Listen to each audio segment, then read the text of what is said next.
이스라엘 자손들로 말미암아 여리고는 굳게 닫혔고 출입하는 자가 없더라. 여호와께서 여호수아에게 이르시되 보라, 내가 여리고와 그 왕과 용사들을 네 손에 넘겨주었으니 너희 모든 군사는 그 성을 둘러 성주위를 매일 한 번씩 돌 때 엿새 동안을 그리하라. 제사장 7은 7 양각 나팔을 잡고 언약궤 앞에서 나아갈 것이요 7째 날에는 그 성을 7번 돌며 그 제사장들은 나팔을 불 것이며 제사장들이 양각 나팔을 길게 불어 그 나팔 소리가 너희에게 들릴 때에는 백성은 다 큰 소리로 외쳐 부를 것이라. 그리하면 그 성벽이 무너져 내리더니 백성은 각기 앞으로 올라갈지니라. 눈의 아들 여호수아가 제사장들을 불러 그들에게 이르되 너희는 언약궤를 메고 제사장 7은 양각 나팔 7을 잡고 여호와의 궤 앞에서 나아가라 하고 또 백성에게 이르되 나아가서 그 성을 돌되 무장한 자들이 여호와의 궤 앞에서 나아갈지니라. 우리나라 역사상 가장 유명한 피겨 선수는 당연히 김연아 선수죠. 올림픽과 각종 세계 대회에서 금메달을 목에 걸어서 가장 금메달을 많이 딴 선수가 되었죠. 우리나라뿐만 아니라 전 세계에서 김연아 선수를 부르기를 피겨의 여왕이다, 그렇게 불러줍니다. 그런데 이 김연아 선수가 가장 존경하는 선수가 있습니다. 김연아 선수는요, 피겨의 여왕이라고 불린다면 이 선수는 피겨의 전설이라 그렇게 불립니다. 미셸 콴이라는 선수입니다. 아마 이름을 들어보셨던 분이 있을 겁니다. 미셸 콴. 1995년부터 이제 본격적으로 최고 정상에 오르기 시작합니다. 그러면서 자그마치 10여 년 동안 세계의 정상에 우뚝 서서 그 자리를 굳건하게 지켜내었던 너무나도 유명한 선수입니다. 이 10여 년 동안 그가 챔피언 자리에 오른 것은 자그마치 43번. 그 43번의 1위 금메달을 거머쥐었던 선수였죠. 아주 유명한 선수입니다. 이 피겨 선수가 이제 은퇴한 뒤에는요, 대학에 진학을 해서 공부를 했습니다. 근데 전공이 국제관계에 대한 공부를 했습니다. 그러면 실력을 인정받았습니다. 그래서 미 국무부에서 그에게 한 가지의 직책을 주었습니다. 공공외교사절이라는 직책. 이 공공외교사절이라는 것은 전 세계를 돌아다니면서 사회와 교육을 주제로 해서 청년들과 대화를 하면서 청년들에게 꿈과 희망을 심어주는 그런 직책입니다. 이 공공외교사절로 우리나라를 방문했던 적도 있습니다. 미셸은 우리나라가 방문했을 때 모든 일정을 끝마치고 인터뷰를 했습니다. 기자들이 모인 가운데 인터뷰를 할 때 그때 한 기자가 미셸 콴에게 이런 질문을 던졌답니다. 피겨에서 좋은 성적을 오랫동안 낸 비결과 은퇴 이후에도 성공한 인생을 살 수 있는 비결이 무엇입니까? 라고 질문했습니다. 그때 미셸 콴이 그 질문에 이렇게 대답을 했습니다. 한 가지 목표를 이룰 때마다 더 높은 목표를 세웠습니다. 제가 챔피언이 되기 전에는요, 챔피언이 되는 것이 목표였습니다. 챔피언이 된 다음에는 챔피언 자리를 지키는 것을 목표로 삼았고, 1년을 지키면은 2년을 목표로 삼았고, 2년을 지켰으면은 3년을 지키는 것을 목표로 삼았습니다. 항상 더 높은 목표를 세운 것으로 인해서 새로운 도전을 향해 나아갈 수가 있었고, 그것이 내 인생의 성공한 비결이었습니다. 이렇게 얘기를 했다고 합니다. 어떤 일을 할 때 목표가 그만큼 중요하다는 것이죠. 삶에는 반드시 목표가 있어야만 합니다. 삶의 목표를 분명히 세운 사람이 그 목표를 성취하여 성공할 수가 있습니다. 여러분은 지금 인생에 어떤 목표를 가지고 계시는지요? 멀리 있는 나의 인생의 목표도 있고, 금년에 내가 당면한 인생의 목표도 있습니다. 목표가 없는 사람들은 반드시 목표를 세우시기를 바랍니다. 그것이 우리가 인생을 성공할 수 있는 비결이기 때문이죠. 그런데 우리가 어떤 목표를 세우고 그 목표를 성취하려고 할 때 조금도 어려움이 없이 잘 이루어지던가요? 그렇지를 않습니다. 목표를 이루어감에 있어서 어떨 때는 전혀 어려움이 없을 때도 있지만은 아무 어려움 없이 목표를 성취하기보다는 어떤 장애물을 만나서 큰 어려움을 겪는 경우가 훨씬 더 많다는 사실입니다. 어떤 목표를 세우고 그 목표를 성취하려고 할 때 어떤 장애물에 부딪히는 일이 많습니다. 그래서 그 장애물로 인해서 고통과 시련을 겪기도 하고 심지어는 낙심하면서 그 일을 포기해 버리기도 하죠. 그러나 장애물을 만났을 때 낙심하며 쉽게 포기하는 사람들은 아무것도 이룰 수가 없고 기대할 수가 없습니다. 포기하지 않고 앞을 가로막고 있는 장애물을 극복하는 사람이 성공한 인생을 살 수 있는 것은 진리입니다. 그래서 오늘 본문 말씀은 우리가 어떤 목표를 세우고 어떤 일을 이루려고 할 때 종종 어려운 장애물을 만날 때가 있는데 그 장애물을 어떻게 극복해야 되는지 비결을 우리에게 가르쳐주고 있습니다. 본문은 여호수아와 이스라엘 백성들이 가나안 땅을 정복하는 과정에서 먼저 여리고성을 정복하는 내용을 담고 있죠. 어릴 때부터 성교회를 다니신 분들은 이 얘기에 대해 너무나 유명했기 때문에 많이 얘기를 들었을 것입니다. 여리고성을 정복하는 여호수아와 이스라엘 백성, 가나안 땅에 들어가기 위해서는 반드시 여리고성을 정복해야만 했죠. 가나안 땅은 하나님께서 이스라엘 백성들에게 약속해 주신 축복의 땅입니다. 젖과 꿀이 흐르는 그런 땅입니다. 이스라엘 백성은 여호수아의 인도로 하나님께서 약속하신 이 축복의 땅 가나안에 들어갈 때 여리고성이라는 큰 장애물을 만나게 되었죠.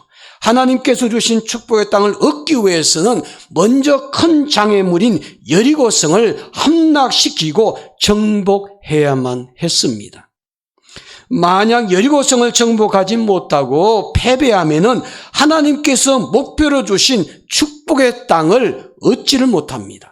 반드시 여리고성을 정복하고 승리해야만이 하나님이 약속해 주신 축복을 누릴 수가 있습니다. 그러므로 여리고성은 하나님께서 주신 축복의 땅을 얻는데 가장 큰 장애물이었던 것을 보게 되죠. 그래서 오늘 본문에 보니까 하나님은 이스라엘 백성들을 인도하는 여호수아에게 여리고성을 정복하라고 말씀합니다. 여리고성을 피해가라고 말씀하지 않았습니다. 여리고성을 정복하라고 말씀하셨습니다. 여리고성 앞에서 되돌아가라고 말씀하지 않았습니다. 여리고성을 반드시 정복하라고 말씀하셨습니다. 하나님이 약속해 주신 축복의 땅을 얻기 위해서는 반드시 여리고성을 정복해야만 했죠. 여리고성을 정복해야만이 하나님께서 약속하신 축복을 내 것으로 이스라엘 백성들 것으로 만들 수가 있는 것이었습니다. 그런데 문제는 정복해야 할 여리고성은 도대체 어떤 성이었을까? 오늘 성경 본문은 우리에게 이렇게 정보를 제공해 줍니다. 본문 1절 말씀 보시기 바랍니다. 1절 말씀 우리 함께 읽겠습니다. 다 함께 읽겠습니다. 이스라엘 자손들로 말미암아 여리고는 굳게 닫혔고 출입하는 자가 없더라. 여리고성은 굳게 닫혀 있습니다.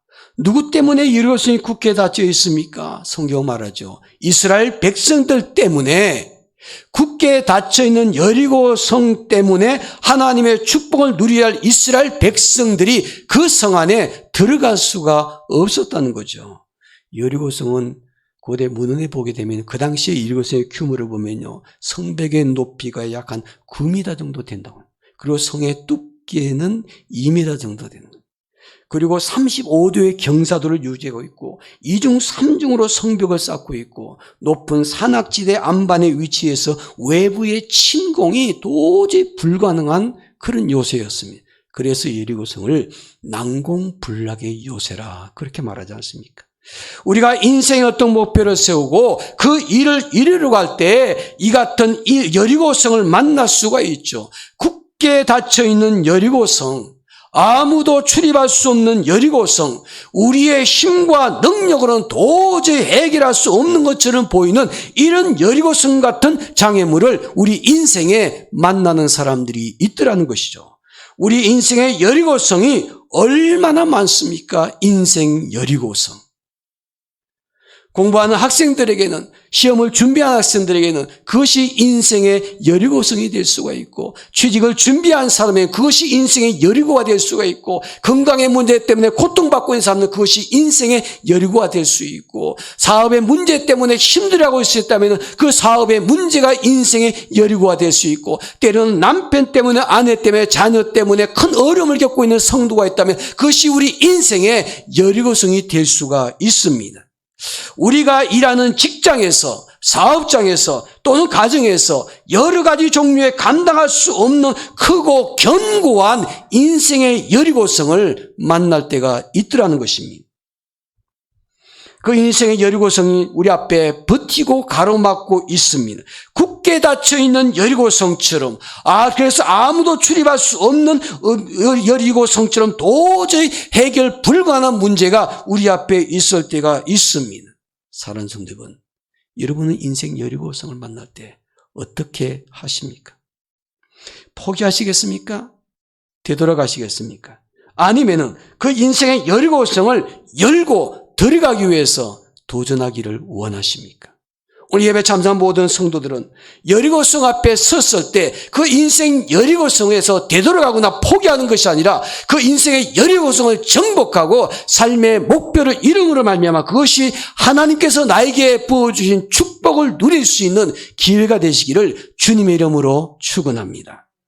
오늘 본문 말씀에 보니까 하나님께서 여호수아에게 그 여리고성을 정복하며 승리할 수 있는 비결을 말씀해 주고 있죠. 그리고 여호수아는 그 말씀을 듣고 백성들과 함께 그 말씀대로 행하였을 때 마침내 난공불락의 여리고성을 무너뜨리고 정복할 수가 있었습니다. 우리는 오늘 본문 말씀을 통해서 우리 인생 여리고성을 정복할 수 있는 비결을 배우셔야만 합니다. 이 성전에 모여 예배하는 우리는 하나님께서 주신 이 약속의 말씀을 통해서 우리 앞에 놓여있는 인생 여리고성을 열고 정복해서 하나님께서 약속하신 축복을 얻게 되시기를 주님의 이름으로 축원합니다. 그러면 우리 앞에 가로막고 있는 인생 여리고성을 정복할 수 있는 비결이 무엇일까? 첫째로 인생 여리고성을 정복하려면요, 정복할 수 있다는 확신을 갖는 것입니다. 가장 먼저 인생 여리고성을 정복할 수 있다, 해결할 수 있다, 확신을 갖는 것이 중요합니다. 6장 2절 말씀을 한번 보시기 바랍니다. 제가 읽겠습니다. 여호와께서 여호수아에게 이르시되 보라, 내가 여리고와 그 왕과 용사들을 내 손에 넘겨주었으니. 하나님께서 여리고와 그 여리고성의 왕과 용사들을 어떻게 하셨다고 말씀하셨습니까? 내 손에 넘겨주었다. 이것은 미래의 일이 아닙니다. 내 손에 넘겨줬다는 것은 과거 완료이 아닙니다. 아직 정복하지 않았는데도 승리를 약속해 주셨습니다. 여리고성을 정복할 수 있다고 하나님께서 그들에게 확신의 말씀을 부어 주셨습니다.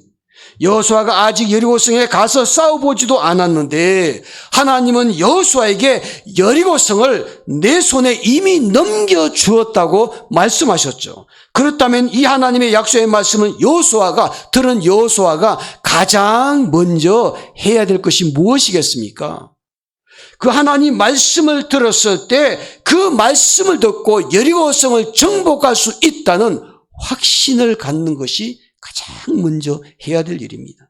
하나님의 약속의 말씀을 믿고 확신하는 사람에게 하나님은 그 약속의 말씀대로 이루어 주시죠. 하나님의 약속의 말씀을 확신하는 사람에게는 반드시 성취되는 역사를 경험하게 됩니다. 에블린 아담스라는 여자가 있었습니다. 이 에블린 아담스라는 사람이 한 번은 뉴스를 통해서 이런 사실을 접하게 되죠. 로또 복권을 당첨자가 나오질 않아서 몇 주 동안 계속 당첨금이 쌓이다 보니까 어마어마한 당첨금이 모였다는 소식을 듣게 됩니다. 그래서 이 에블린 아담스라는 이 여자가요, 그냥 심심한 풀이로 로또 복권 한 장을 샀습니다. 그런데 태어나서 처음 산 로또 복권이요, 그냥 1등에 당첨이 되어버렸습니다. 그래서 그냥 그동안에 당첨금이 다 모였던 게 자기의 돈이 된 거죠. 얼마나 기가 막혔습니까? 난생 처음으로 로또 복권 사는데 그 로또복권에 딱 당첨이 되었으니까 이 엄청난 행운이 바로 나에게 찾아왔구나. 그런 생각을 갖게 됩니다. 그런데 이 여인이 거기서 끝나지 않았습니다. 어쩐지 모르게 내가 로또 복권을 사게 되면 또 당첨될 것 같다는 느낌을 받았습니다. 내가 한 번 샀는데 바로 이 어마어마한 액수의 로또 복권에 당첨이 되었으니까 나는 행운의 여자야. 그래서 내가 또 로또 복권을 사게 되면 당첨이 될 거야라는 확신이 생겼습니다. 그래서 로또 복권에 당첨된 돈 가운데 일부를 가지고 조금씩 로또 복권을 계속 사기를 시작했습니다. 그런데요, 한 달 만에 또 1등에 당첨이 되었습니다. 1등에 2번이 당첨이 된 거죠. 이 정도 되니까 이 여인은 확신이 생겼습니다. 나는 행운의 여인이야. 무조건 내가 가는 길에는 돈이 따라온다 생각. 내가 가는 길에 돈이 따라온다. 이것이 이 여자가 가진 확신이었습니다. 로또 2번 당첨되니까 말이죠. 그래서 이 여인이요, 내가 일단 돈만 투자하게 되면은 돈이 나에게 따라온다는 것을 세상 사람 앞에 증명하기 위해서요, 어마어마한 돈을 벌여야 된다고 생각했습니다. 그래서 2번에 걸쳐 이 로또에 당첨된 돈을 가지고 어디로 갔냐면 라스베가스 카지노로 갔습니다. 그래 자기가 돈이 자기에게 따라온다는 것을 분명하게 증명을 하고 싶은 거예요. 자기가 확신이 있었기 때문에. 그래서 카지노에서 그것을 거의 먹고 살면서요, 돈을 계속해서 집어넣었습니다. 그랬더니 조금씩 돈을 잃어가기 시작하는 거예요. 낮에 보니까 돈이 이제 거의 바닥이 나기 시작했어요. 그런데도 이 여인이요, 멈추지를 않습니다. 왜 그랬겠습니까? 확신이 있었기 때문에. 내가 분명히 로또 1등에 2번 당첨된 거 보니까 나는 행운의 여인이야. 그래서 내가 가는 곳에 돈이 반드시 따라오는 거야. 그래서 그것을 미련을 떨치지 못하고 계속해서 카지노에서 도박을 했는데 점점 돈을 잃기 시작하더니 이제는 로또 복권 2개 당첨되었던 그 돈을 다 날려버리고, 그래도 확신이 있어서 또 돈을 빌려가지고 또 카지노를 했습니다. 결국 이 여인은요, 카지노에서 돈 다 탕진해 버렸습니다. 어마어마한 빚을 졌습니다. 결국 인생 파산하고 말았죠. 이 여자의 확신은요, 잘못된 확신입니다. 자가면상입니다. 자기 스스로 그렇게 느낀 겁니다. 내가 2번 거쳐서 이런 일이 경험하게 되니까 분명히 나에게는 이런 확신이 있어라고 스스로가 생각을 했던 거죠. 우리는 보통 종교개혁을 하게 되면은 마틴 루터 한 사람을 생각하기 쉽습니다. 그러나 이 마틴 루터와 함께 동역했던 한 친구 한 명이 있습니다. 종교개혁 역사에서 등장하는 필립 메랑흐튼이라는 사람인데, 이 사람은 마틴 루터보다도 15살이나 아래에 있는 한참 아래의 동생입니다. 그런데도 얼마나 가까운 친구인지 모릅니다. 얼마나 친했냐면요, 두 사람이 똑같이 이제 후에 죽었습니다. 그런데 이 두 사람이 죽고 난 다음에 그들에게 두 사람이 세상에 유언을 남겼습니다. 우리 두 사람이 언젠가는 죽게 될 텐데 죽고 나게 되면은 두 사람을 같은 무덤 안에 장례식을 치러달라고요.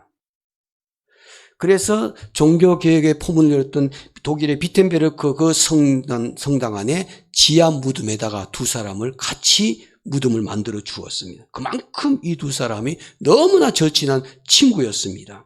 마틴 루터는 일종의 행동주의자였다면은 멜랑흐튼은 이론적인 학자였습니다. 우리는 종교개혁을 하다가 종종 좌절하기도 하고 모든 것을 포기하고 싶을 때가 마틴 루터에게 너무나 많았습니다.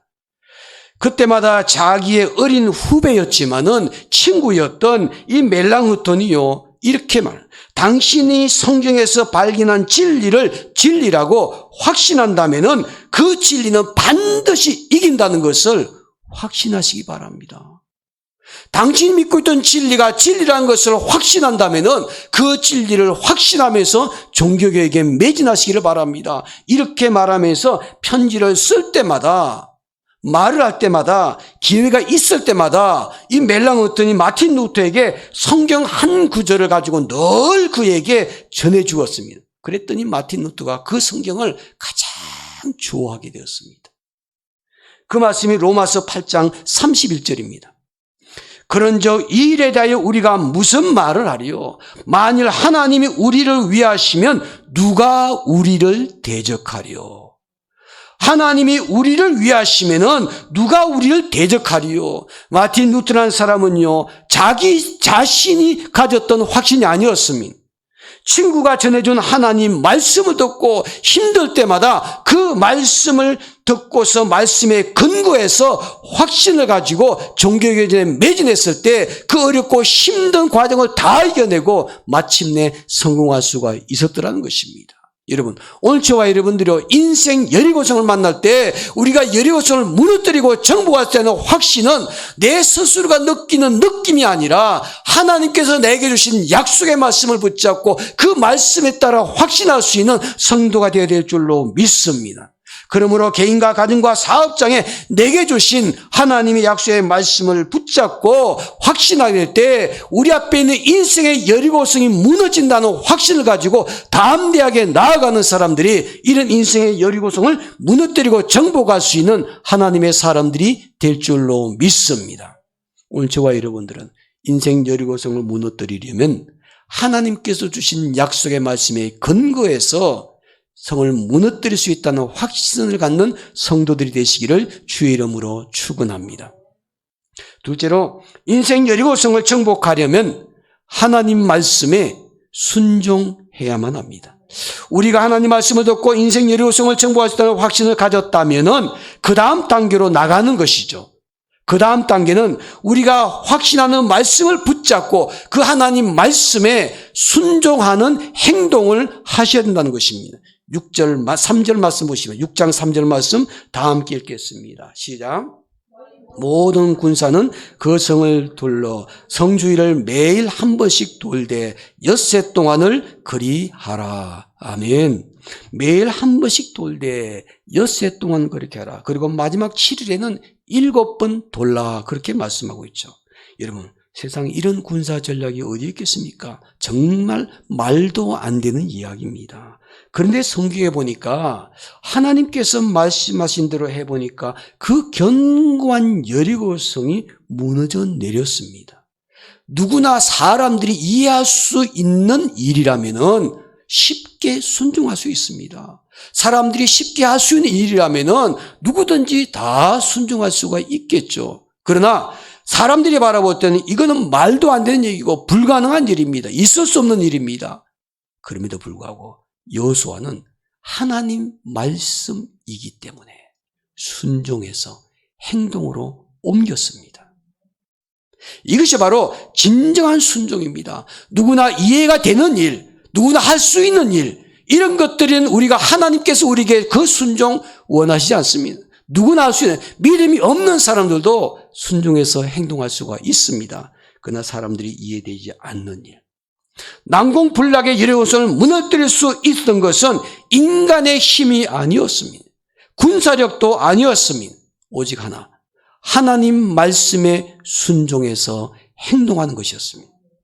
인간의 이성으로는, 인간의 경험으로는 이해가 되지 않는 일이었지만은 하나님 말씀이기 때문에 순종했더니 놀라운 기적이 일어났습니다.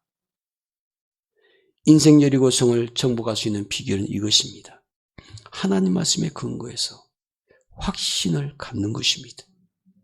확신을 가졌다면 확신으로 끝나는 것이 아니고 말씀에 순종해서 행동으로 옮기시는 겁니다.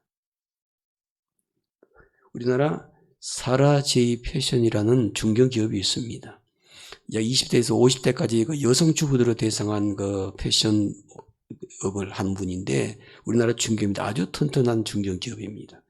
근데 이 의류 사업을 하기 위해서 이 사장 되시는 분이 안수 입사이셨는데 안병헌 안수 입사님이 그 사업을 시작하기 전에 먼저 하나님께 나아가서 제단을 쌓기 시작했습니다. 바로 새벽 예배였습니다. 새벽 기도를 시작했습니다. 그리고 열심히 새벽마다 기도하면서 말씀을 읽기를 시작을 했습니다. 그런데 어느 날 새벽에 말씀을 읽는 가운데 자기 마음에 쑥 들어온 하나님 말씀이 눈에 들어왔습니다. 바로 그 말씀이 욥기 22장 38절 말씀이었습니다. 내가 무엇을 경영하면 이루어질 것이요 내 길의 빛이 비치리라. 내 길의 길이 비치리라. 이 말씀을 읽고 하나님께서 자기에게 주신 말씀이라는 확신을 갖게 되었습니다. 그리고 철저하게 하나님 중심으로 기업을 운영해야 되겠다고 생각을 했습니다. 그래서 브랜드 이름을 정하긴 정해야 될 텐데 뭐라고 정할까 고민하다가 또 기도하다가 마음에 떠오르는 영감이 있었습니다. 구약성에 보니까 아브라함의 아내 믿음을 줬던 사라였습니다. 그래서 아브라함의 아내 이름을 따서 사라 그렇게 붙였습니다. 그럼 뒤에 제이는 뭐냐? 제이는 지저스, 예수님이라는 단어의 첫자였습니다. 그래서 이 두 개의 이름을 가지고 자기 회사 이름을 지었습니다. 사라 제이 패션이라고. 작게 시작을 했는데 그 기업을 운영하면서 계속해서 직원들과 함께 자기의 종교 철학을 얘기하면서 하루에 3번씩 그들이 모여가지고 잠깐 기도하면서 그 사무실을 운영하기 시작했습니다.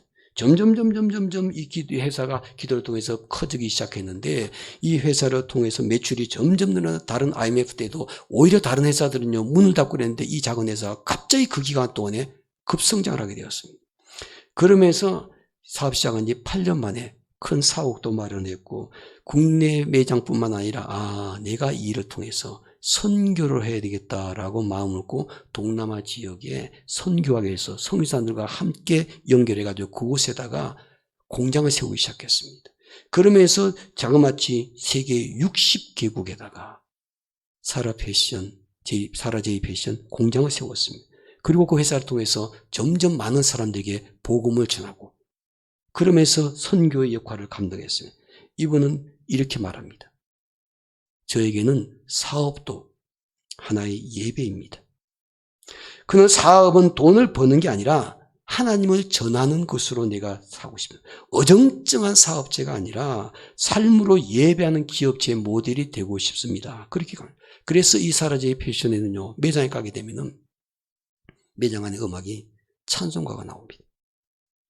그리고 이번은 손님이 찾는 사라제이 전 매장은 우리의 선교지다. 그런 타이틀을 가지고 늘 기도하면서 쓰임받기를 원하고 있습니다.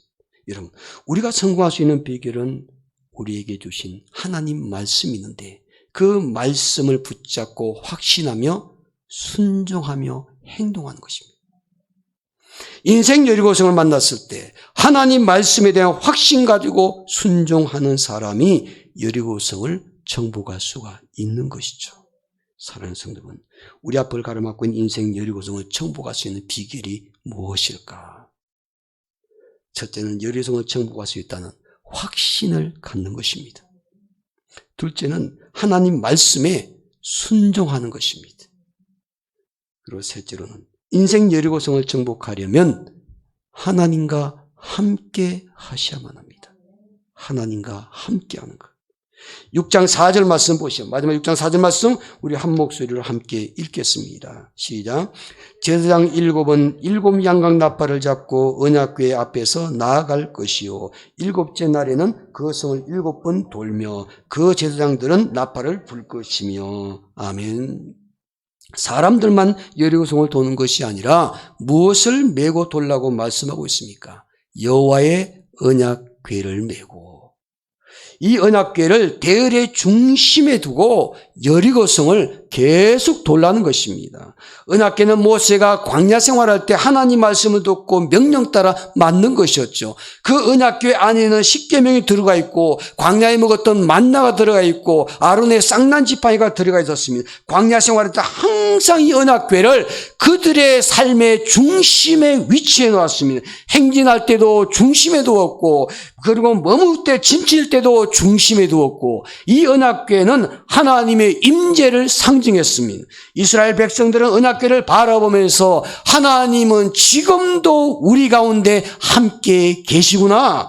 고생스러운 광야 생활에서 하나님이 우리와 함께 하신다. 광야 생활을 행진할 때도 하나님께서 우리와 함께 하시고 광야에서 머물 때도 하나님께서 우리와 함께 하신다는 것을 그들은 깨달았습니다. 이제 굳게 닫혀 있던 난공불락의 여리고성을 무너뜨리기 위해서 그 성을 돌 때도 바로 하나님의 임재의 상징이었던 이 언약궤를 메고서 그 성 주변을 돌게 됩니다. 우리의 힘과 능력으로는 정복할 수 없는 굳게 닫혀 있는 여리고성을 무너뜨리기 위해서는 전능하신 하나님이 우리와 함께 하신다는 것이죠. 전능하신 하나님이 우리와 함께 하실 때 이 난공불락의 여리고성을 정복할 수가 있었던 것입니다. 사랑하는 성도 여러분, 전능하신 하나님 우리와 함께 하실 때 우리도 우리 앞에 있는 인생 여리고성, 굳게 닫혀 있는 인생 여리고성, 아무도 출입할 수 없는 인생 여리고성, 그 성문을 열 수 없는 그 성문을 열고 정복할 수 있는 하나님의 놀라운 역사를 경험하게 되는 줄로 믿습니다. 우리 힘과 능력으로는 역부족이라 할지라도, 사람들이 볼 때는 도저히 불가능한 일이라 할지라도 전능하신 하나님이 우리와 함께 하실 때 인생 여리고성을 무너뜨리는 역사를 경험하게 될 줄로 믿습니다. 그러므로 우리 앞에 있는 인생 여리고성을 무너뜨리고 정복하기 위해서 하나님과 함께하는 성도들이 꼭 되시기를 주의 이름으로 축원합니다. 성경 말씀하시기를 시편 127편 1절에서 여호와께서 집을 세우지 아니하시면은 세우는 자의 수고가 헛되다고 말씀하셨습니다. 하나님이 우리와 함께하여 집을 세워주시지 아니하시면은 우리의 모든 수고가 헛된 것이라는 겁니다. 그러므로 하나님이 우리와 함께 하실 때 수고의 열매를 거둘 수가 있습니다. 하나님이 우리와 함께 하실 때 인생 여리고성을 정복하는 인생을 살 수 있는 줄로 믿습니다. 가난한 석공의 아들로 태어나서 가진 것이라고는 아무것도 없는 빈털터리 한 소년이 있었습니다. 비록 가진 것이 없었지만요, 그에게는 중요한 신앙이 있었습니다. 그는 가진 것이 없는 갓난 가정에 태어났지만 그의 삶에는 그의 신앙이 있었고 믿음이 있던 이 소년은 스스로 하나님 앞에 자기의 인생을 맡기고 개척해 나가기를 시작합니다. 늘 하나님 말씀을 가까이 합니다. 하나님 말씀을 통해서 믿음을 갖고 확신하게 되면 반드시 그 일을 추진하는 그런 소년이었습니다. 그 소년이 말하기를 내 인생에 나의 소유가 아니라 나 자신이 행동으로 인생을 결정할 수 있다는 것을 깨닫고 하나님 말씀을 붙잡고 진취적인 삶을 시작을 합니다. 그래서 결국은 이 소년이 원하는 인생이 학자라는 길이라는 것을 깨닫고 그것을 위해서 저술활동을 끊임없이 하면서 자기 인생을 개척해 나가기 시작했습니다. 결국은 이 소년은요, 세계적으로 너무나 유쾌한 스캅으로 인정하는 사상가 토마스 칼라일이라는 사람이 되었습니다. 이 사람은 기독교 역사 속에서요, 큰 영향을 끼쳤던 사람이었습니다. 칼라일은 자신의 꿈을 정한 뒤에 그 꿈을 정하고 난 다음에 그것을 이루어가는 과정 속에서 자기 인생에 힘든 일이 생길 때마다, 자기가 하는 인생의 길을 가로막는 일이 생길 때마다 성경 말씀을 꼭 외우면서 그 말씀을 계속 되뇌이면서 삶을 살았다고 고백합니다. 그 성경 한 말씀이 바로 하나님께서 여호수아에게 주셨던 약속의 말씀이셨습니다. 그 말씀을 꼭 붙잡았습니다. 여호수아 1장 9절입니다. 너무나 유명한 말씀이죠. 강하고 담대하라. 두려워하지 말며 놀라지 말라. 내가 어디로 가든지 내 하나님 여호와가 너와 함께 하시느니라 하시니라. 내가 어디로 가든지 간에 내 하나님이 너와 함께 하시느니라. 너와 함께 하시느라. 이 하나님, 함께 하신 하나님을 칼라일은 어렸을 때부터 끊임없이 그 말씀을 붙잡고 되뇌이면서 삶을 살았습니다.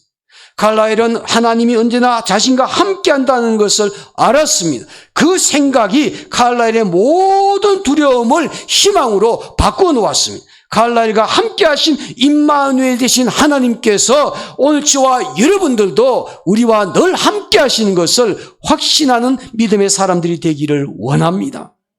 하나님이 우리와 함께 하실 때 모든 일을 성취할 수 있다고 약속의 말씀을 주셨습니다. 하나님 우리와 함께 하실 때 우리의 생활 속에서 우리가 만난 인생의 여리고성을 무너뜨리고 정복할 수 있다는 믿음을 가지고 담대하게 나아갈 수 있는 그런 믿음의 사람들이 되기를 원합니다.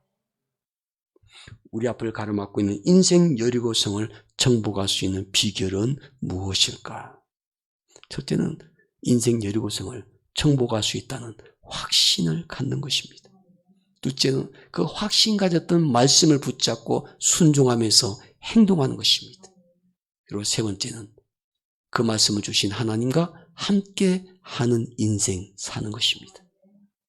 기도하겠습니다.